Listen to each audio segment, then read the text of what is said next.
Okay, we're on Menachot 57a, about four lines from the top. Gufa, Amar Rabbi Baruch Hanor. Rabbi Baruch Hanor said, Amar Rabbi Yochanan, in the name of Rabbi Yochanan, Hiniach basar al gabi gechalim. If a person on Shabbos put meat on the fire, Hipechbo chayav, lo hipechbo pater.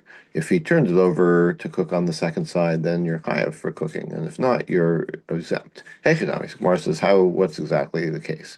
Ilemadi lo hapach by lo bashil pshita.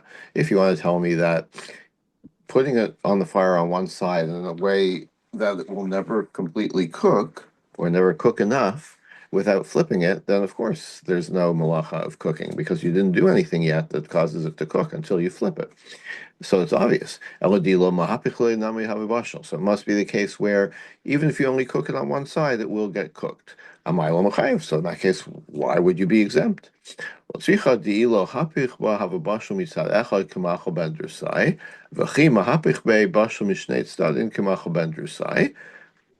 case is machal ben drusai is like the minimum amount that something needs to cook in order to make it edible, in order to make you chayav on Shabbos for cooking it. Ben drusai was some kind of a bandit leader, and apparently they ate on the run a lot. So this is the standard for cooking.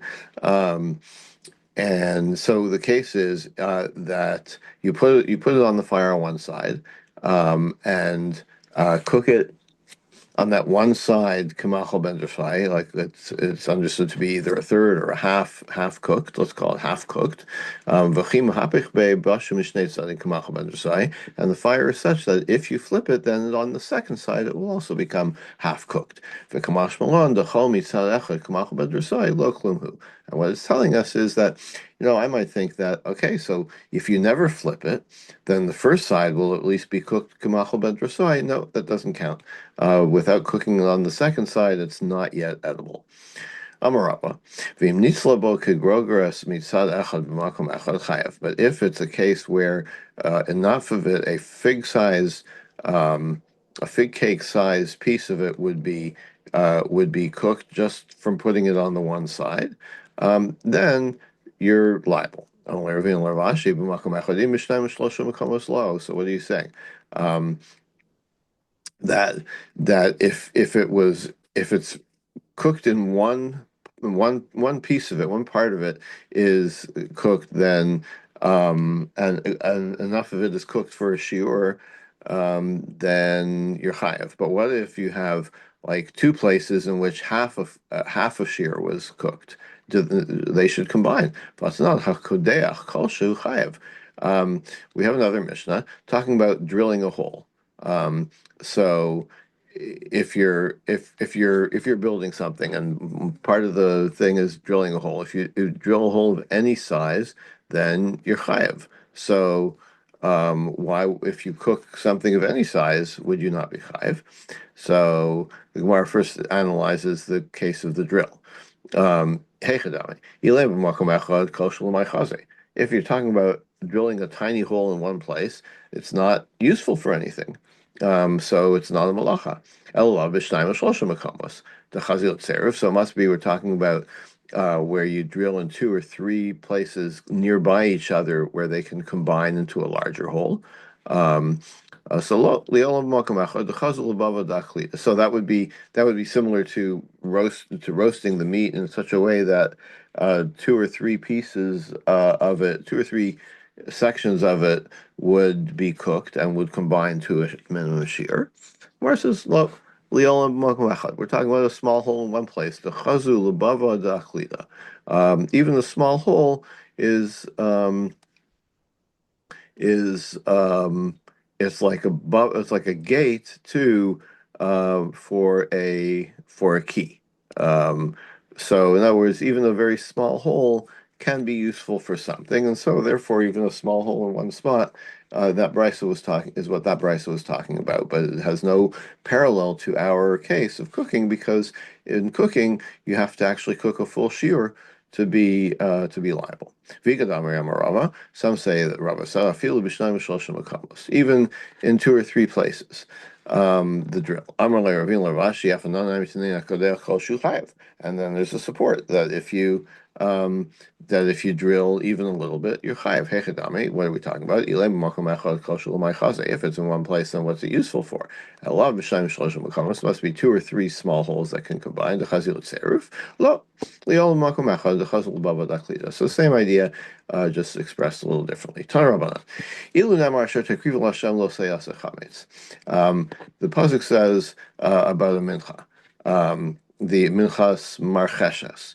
Um, so it says, "Kol mincha asher tikrivu Hashem lo se'aseh chametz."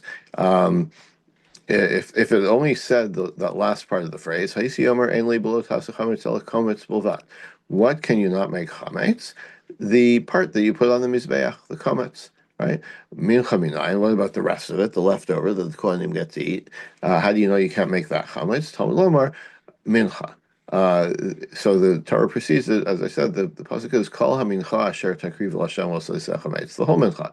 Shar menachos minayin, and that's only talking about minchas marcheshes. How do I know about the other menachos that you can't make them chametz? Some of them are kol hamincha. That's the word kol. Um, now the Brisa continues, Asher takriv l'Hashem, any mincha that you sacrifice to God. So what can't you make chametz? Or kshera v'lo psula, something that actually can go on the mizbeach. Mikan amru hamachmitz es hakshera chayav es apsula pater. So if you take a mincha that was disqualified for some reason, maybe it became tameh or some other reason, if you make that chametz, that's not a problem. It's only a kosher mincha that you make chametz that you violate this rule. Let's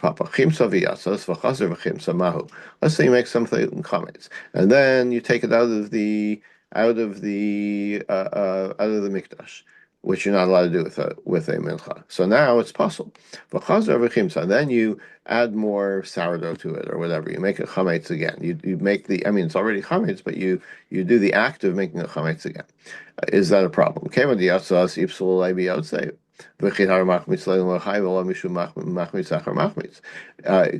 Do we say that since it left the mikdash, even though it was already chametz, but taking it out of the mikdash is a problem, makes it puzzle. So is it still subject to the prohibition? Or maybe once you made a chametz, it's already puzzle. So taking it out of the mikdash is not, can't make it more puzzle. It's already disqualified. Um, and when you then, sorry, I said it backwards. Yeah, if taking it out, do we say that taking it out of the mikdash, does that make it possible, and so there's no problem of making it chametz again, or do we say um, that taking it out has no effect? It's not a problem that you took it out because it was already possible, so now you can't make it chametz again. It's still in the same status. So it's a little strange because why? Um, why do we say, that the first time you made a chametz, doesn't that make it possible already? And so there's no more prohibition of making a chametz again. But we don't say that for some reason. We say the only problem is possibly that you took it out and that made it possible. So now can you make it chametz again? If you make it chametz again, is that a problem or not? So take it. We leave that unresolved. Um, you took it up to the top of the mizbeach, and then you make it chametz. Asher takriv rachman v'ha'akrava. In other words, you already put it on the fire of the mizbeach, and now now it's already been sacrificed. So does the prohibition of making a chametz, does that apply to asher takrivu, something that is to be sacrificed? That's where the prohibition is, or does it still apply after it's already been put on the mizbeach? Or maybe it's since you haven't completed burning it, maybe it's not complete yet, and still the prohibition of chametz applies. Again, we don't know the answer. So where do we get this from? Kol hamincha, asher takrivu Hashem lo taseh chametz. We've got that from the pasuk for every mincha. Asher takrivu Hashem lamali. So it already says kol hamincha. Why don't you say kol hamincha lo taseh chametz? Why do you need the words asher takrivu Hashem, which you sacrifice to God? You need it for this brisa. Asher takrivu l'ravos minchas nesachim l'chimutz. That includes comes to include the mincha that comes with the nesachim. Every animal korban comes with libation and a mincha. Divrei Rabbi Yossi. So that Rabbi Yossi says Asher Takrivu includes those. Divrei Rabbi Akiva Amar l'Rabbos lachem apanim l'chimut. Rabbi Akiva says, no, you know what? We need the extra pasuk Asher Takrivu to include something that we wouldn't have thought is a sacrifice, but is we're now going to categorize it as a sacrifice, which uh, is subject to the chametz rule, no chametz rule. That's the lachem apanim. Minchas nesachim me peroseh. So Gemara says, wait a minute. Rabbi Yossi Glili says it's the minchas nesachim that you can't make chametz, but what do you put in the minchas nesachim? You don't put water in it. You put in oil, which is calls it fruit juice here, which comes from an olive after all. So that doesn't make things chametz. So what are you talking about? Ume peroseh machmitzin. Gemara says, what is that? What you think? Doesn't olive oil make something chametz? Or no, the Gemara says mechametz machmitzin. It doesn't. Amar Shlakish, Amar Rabbi Yossi Glili, Minchas Nesachim Megabla B'Mayim Ukshera. No, you can actually water down the olive oil. Um, it's possible to add water and then it would become chametz. So it could be that it's mixed not just with oil but also with water. That's how it could become chametz, and that's why it's so there's a reason to prohibit making a chametz. So the Gemara says, well, wait a minute. Lechem apadim midas yaveshi. Ushman leila Rabbi Akiva diamar midas yavesh lo niskadsha. Wait a second. The lechem apanim is measured with a kli for dry things, right? For dry materials. And that was not considered the kli kodesh. So when does it become kodesh? Only once you put it on the shulchan, right? When you mix it with the water, with the olive oil, and possibly with the water that's not in the clay shari, so it's not yet a korban. Um, so, like it's already been baked, and then you put it on the mizbeach. So it's not possible to make it chametz. Like it may already be chametz, but you can't make it chametz as a sanctified thing. It's already like you can't make it chametz because when at the time it becomes sanctified, it's already baked. So Shalach Rabbi Ruvain Mishmei Rabbi Yochanan Kachi Asa Shal Mishnah. This is the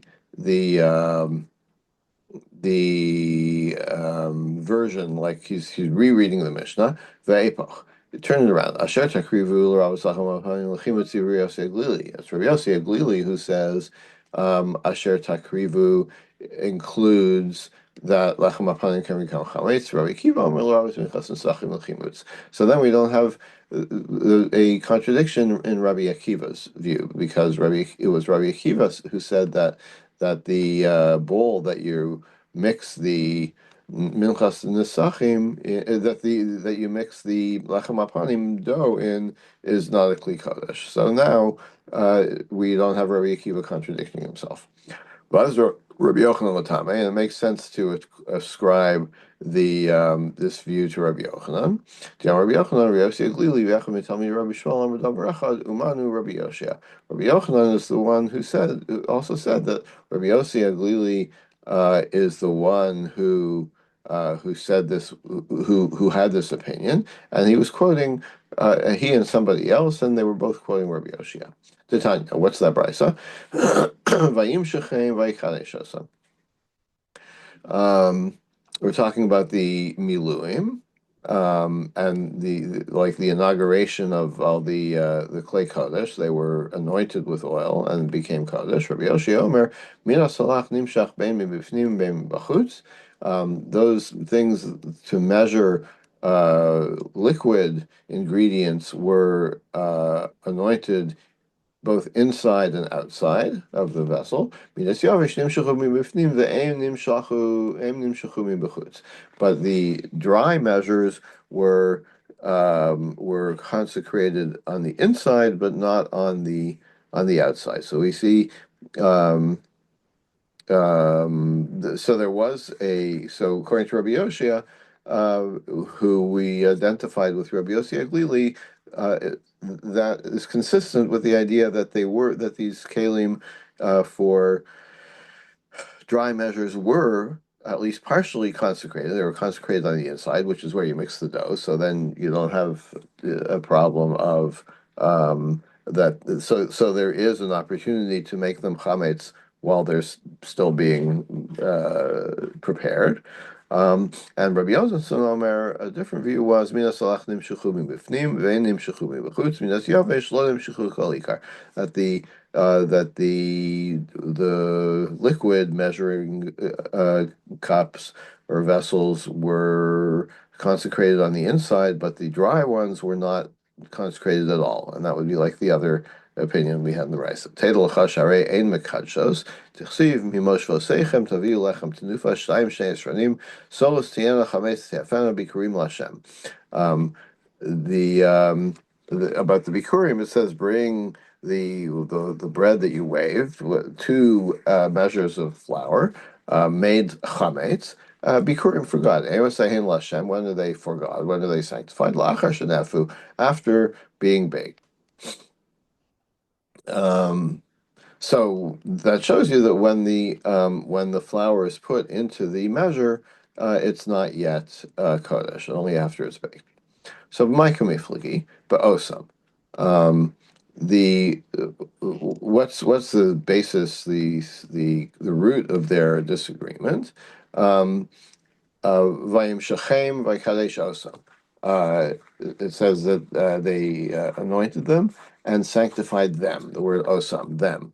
So Rabbi Yoshua savar osam l'mu'ute midas yavish b'chutz. Rabbi Yoshua reads it as a minimizing thing, that you know what God consecrated, the measure, the kalim that were used to measure liquids.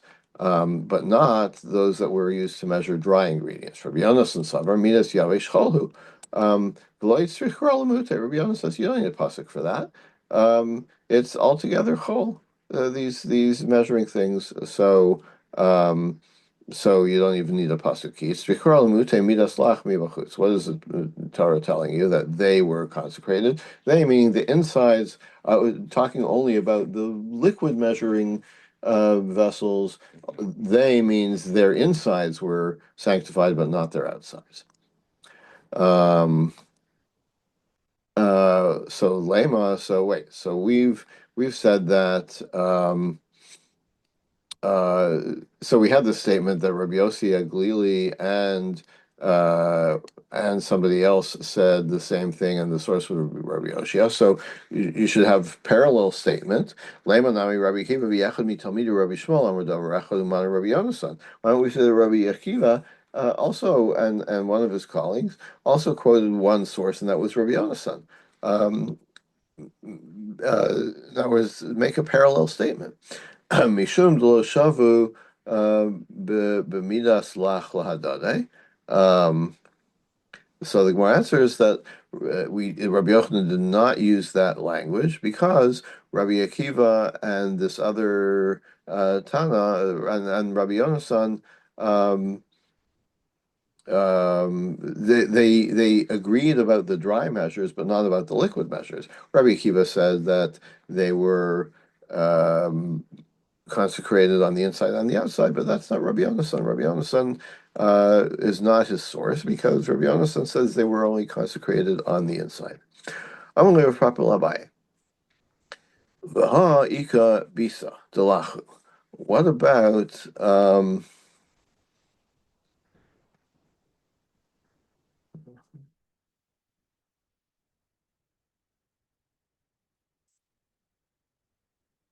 oh, bisa is the kneading, right? There's another bowl in which the lechem apanim were kneaded, right? Now this is used for this vessel was used for the flour that was mixed together with the oil, and that's considered lach. That's considered I wouldn't say it's liquid, but it's wet, right? It's already had liquid added to it. So what about that kli? Amalei kagon shalosh al gabe katbulia. You don't have to use that vessel. It could have been needed on like on some kind of a board. Um, Translates here a flat leather spread. And so that's not a kli that sanctifies it. You didn't have to use that bisa kli. Yihache de kamer le Rabbi Yonasan, and the flat board is not a kli at all. Ihachi de kamer le Rabbi Yonasan tedel chasharena mekadesha slim like going to chayil bisar and dechol. If that's the case, so what Rabbi Yonasan said to Rabbi Yoshia in their discussion, as a proof that so he used as a proof that these kalim are not mekadesh things inside them, but you should say there was no kli like where you could say that you used a dry measure for the flour, but then you mixed it with the oil on a non-kli. So where says achi hashtat really? Bishlama bisa l'kos rachmana delevid bisa l'meleshbe. Um, so the lechem upon him. Um, it never says in the Torah that you have to use a kli, right? You could, so of course you could use these. So kilashlag, I would katbuya, laislamba. So if you use a flat board and not a kli to knead it on, fine. There's no problem. Eli saron, but the saron of flour to use for nesachim, kevin diyama rachmana avi di saron v'chayil bay, since it has to be measured. Um, um, so you have to use a measuring cup. Shavik yisar the kodesh v'chayil b'yisar dechol. So like, are you going to use a non consecrated kli? So you can't. So that's why Rabbi Yonasan wouldn't say. Um,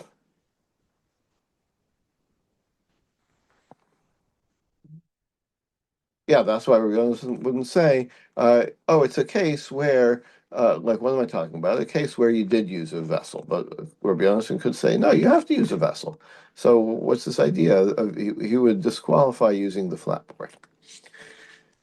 Okay, Tana Rabbana. Minayin lamala mibsar chatos mibsar asham mibsar kachay kachim umikachim kalim umimosar omer umimosar shtei lechem umilechem apanim umishar minachas shu below tasa. Um, the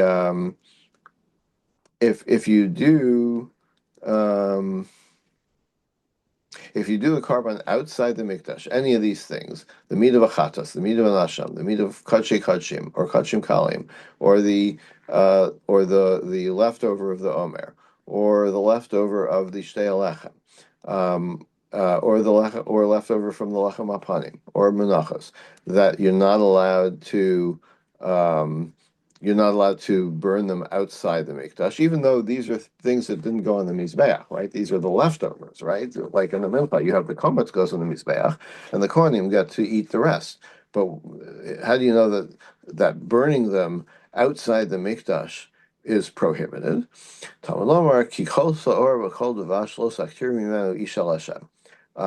Torah says you can't sacrifice any sourdough or dvash, or honey, on the mizbeach. Koshu mimenu liishim hareu b'bal taktiru. Anything that part of it goes to the mizbeach is burned on the mizbeach. You can't burn at all. V'shtei lechem lechem achanim yesh mehem liishim. So, one second. So the Saor and the Vash, if they are um,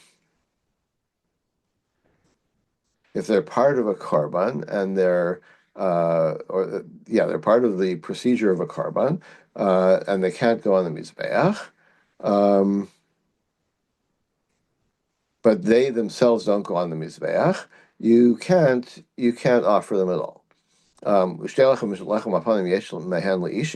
minute. So you want to say that the shtei lechem and the lechem apanim, part of them goes on the mizbeach? It's not so. Vatanya yasu shtei lechem lechem apanim she'ein mehem leishim. They're excluded from this rule because none of them go on the mizbeach. These are sacrifices in which none of it actually gets burnt on the mizbeach. So you have in the case of of the shtei lechem. The animal, the lamb, gets burned on the mizbeach, but the loaves that come with it, they all go to the kohanim. And similarly with the lechem apanim, none of it gets burned on the mizbeach. It's put on the shulchan, stays there for a week, and then the kohanim get to eat it.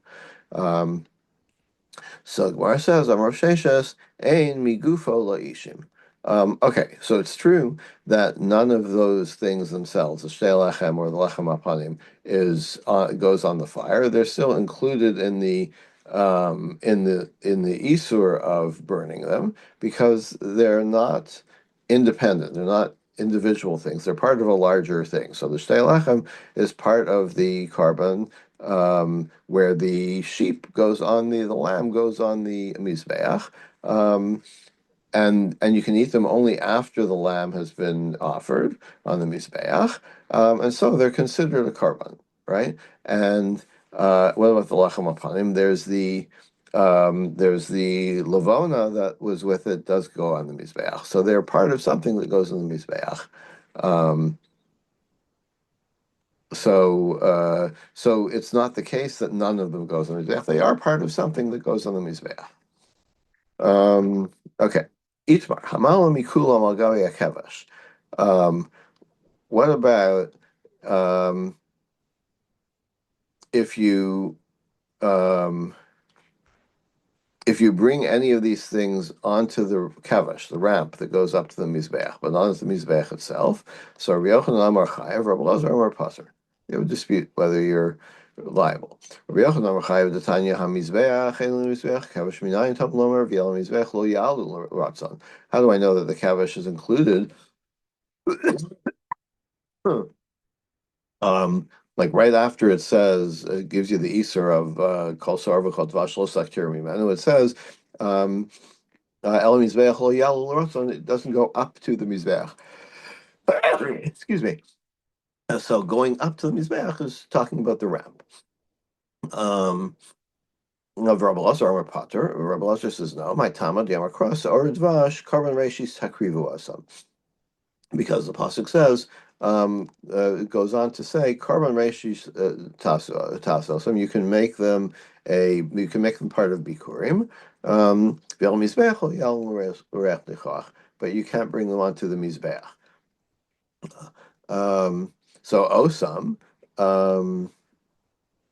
Karmeshis takrivu osam them who derabi lacha kavish k'mizbeach avamini achrina lo, that only so Karmeshis takrivu osam. So osam tells you that only these things, chametz and honey, which only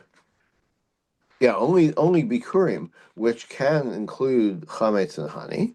Those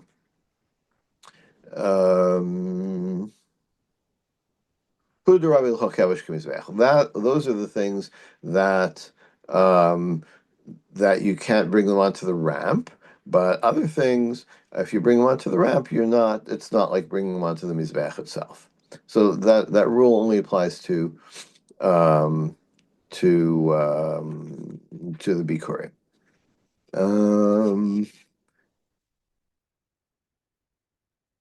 Okay, so I think we can stop right here, and we'll pick it up right at the top of 58A tomorrow. Have a good day, everybody.